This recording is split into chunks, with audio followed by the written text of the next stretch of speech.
Hello and welcome to our discussion on succession planning. I'm Jacinta Rose and I'm joined by fourth generation farmer Andrew Baldock from Kimber, who's recently completed a Nuffield Scholarship looking into succession planning. Welcome, Andrew. Thank you, Jacinta. So Andrew, can you tell me a bit about your Nuffield Scholarship, what you looked into and where you went? Yeah, right. So initially my focus was on multi-generational family businesses from the aspect of building the family farm to support multiple siblings returning to the business. And as my studies evolved, I sort of had a realisation that we perhaps need to look at the succession side of that aspect. And in terms of if we weren't to pull the farm apart every 30 years, then maybe it wouldn't become such an issue in multiple siblings returning home. So my travels took me through the UK, France, Belgium, US, Germany, Czech Republic, Poland, Kenya, South Africa, Canada and Brazil. So it was quite a whirlwind tour. Well, that's a fantastic list of countries. What were some of the, uniform messages across the board that you found?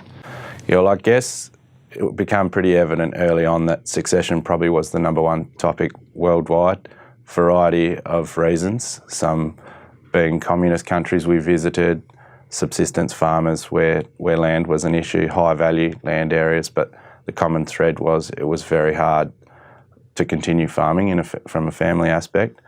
Probably a common theme I found was perhaps the asset transfer was only a minor part of succession.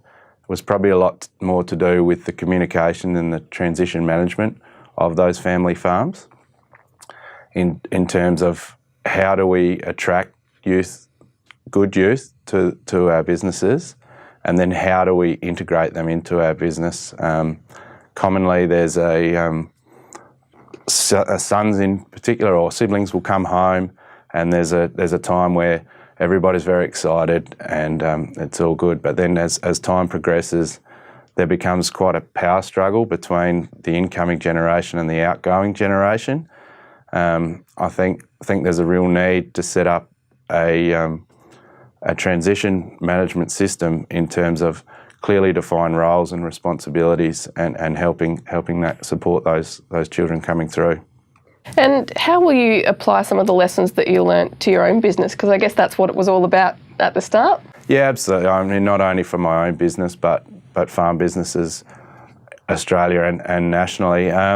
So I guess already we've started to put in place some really clear job descriptions. Currently I work with my brother and my father, so we've sort of set aside clear roles and responsibilities for each member so that people have freedom within their roles and accountability within their roles. And it also helps address our need for independence within our business by having these clearly defined roles. More professional business environment on our farm in terms of key meetings, and we're looking to implement maybe a independent person to help mediate some issues on the way, as well as off-farm siblings and partners, involving them in parts of the discussion so that everybody's on the same page and has a chance to voice their concerns or ideas. And do you think that looking across farming, there's a bit more, it's a bit more common for multiple siblings to come back on the farm rather than it being handed down to one sibling or, say, split in two? Yeah, I mean, I guess that's a hard one for me to judge, only growing up in my generation. But I think as the assets are becoming so much more capital intensive, it really is something that there is a lot more focus on. I think there is a stronger focus on the communication side of businesses, the business side of the structures. So I think whilst it's probably slow on the uptake now, we will really see an increase in these multi-sibling, multi-generational family businesses in the future. And why is it that farming businesses especially seem to struggle with succession planning so much? What makes it so complicated? I think there's a number of aspects to that. One part is that we get so caught up in the day-to-day running of our businesses that we really find it hard to set aside time to address some of the issues. And obviously communication is is key to keeping things running well. Professionalising our businesses, seeing it for what it is. I mean, they are large businesses we're dealing with now. So, the breakdown in communication is probably the greatest one I see. And we're talking about succession planning, but what should be included in a plan? What are some of the key things that planning has to address? Yeah, well, I think there's a lot of aspects, obviously, of succession planning, and I like to look at it more as a transition management system. So we can look right from the start in terms of how we attract the next generation through. Exposing them to a professional business environment is key, so that we can, and we are impressive businesses. There is a lot of technology in our systems now. We really want to attract those intelligent young people coming home. So we could start, like I said, by exposing them to professional systems, and then as we go through, maybe working with them to see what areas of interest they may have and what gaps there might be in our business and how they could fit.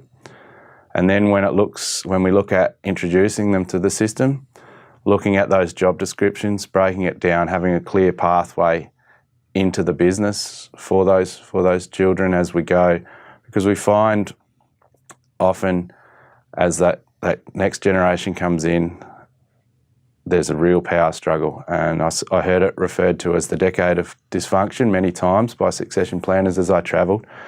There's a period of time there where there's a real power struggle between these generations and the business seems to stall. And unfortunately, a lot of times someone walks away and we see a breakdown of that family system.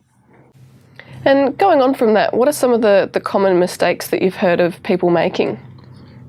I think commonly succession planning's been addressed in terms of asset management. So it's been undertaken by the accountant and the lawyer with a real strong focus on asset transfer and asset protection. I think we've really got to address the human element of the family business, because that's where I see the business breaking down.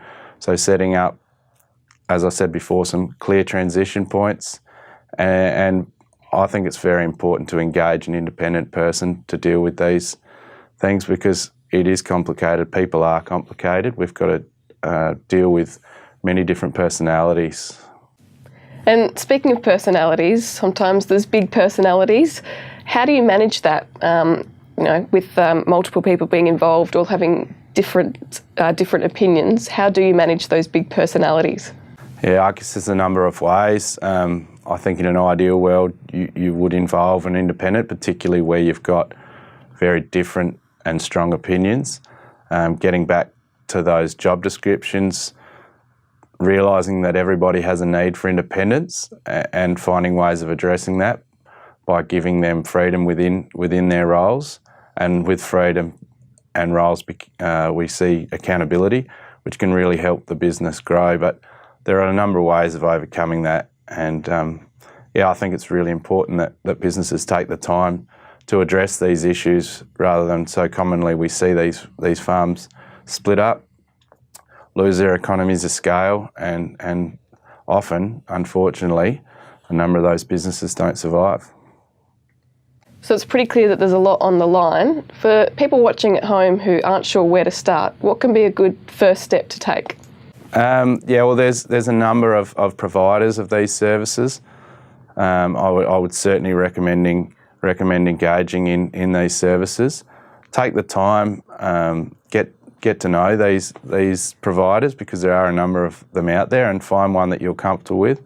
But most of all, just start setting aside some time to talk about the issues and put a plan in place. And I imagine it's never too early to start. No, absolutely. As I said before, we can really look at how we attract the next generation and then providing them with clear pathways into agriculture, because it's a very exciting industry. Absolutely. Well, thank you so much for joining us, Andrew. It's been a fascinating chat, and all the best. No worries. Thank you very much, Jacinta.